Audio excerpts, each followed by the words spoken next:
आता एक मोठी बातमी, डिलिमिटेशन विधेयक अवघ्या 3 दिवसात मंजूर होऊ शकते. रामदास आठवले यांनी सूचक इशारा दिलाय.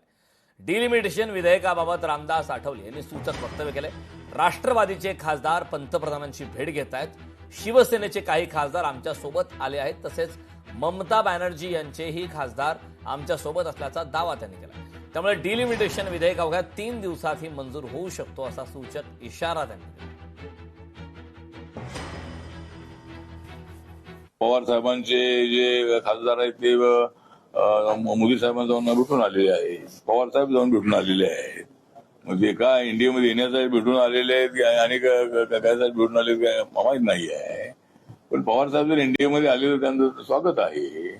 नाही आले तरी पण आमचं स्वागत आहे. त्यामुळं ते एक सिनियर नेते आहेत आणि योग्य वेळेला योग्य निर्णय घेण्यामध्ये त्यांच्यामध्ये चांगली हिंमत आहे. वय एवढं झालेलं आहे तरी ते अत्यंत ऍक्टिव्ह राहिलेले आहेत.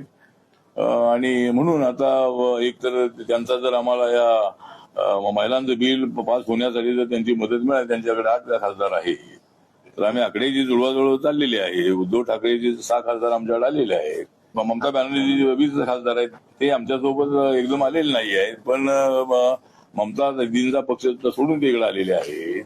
आमचा प्रयत्न आहे की हे बिल जे आहे ते जर आमच्या आकडे जर जुळले तर स्पेशल लवकरच अधिवेशन 3 दिवसात होण्याची शक्यता आहे.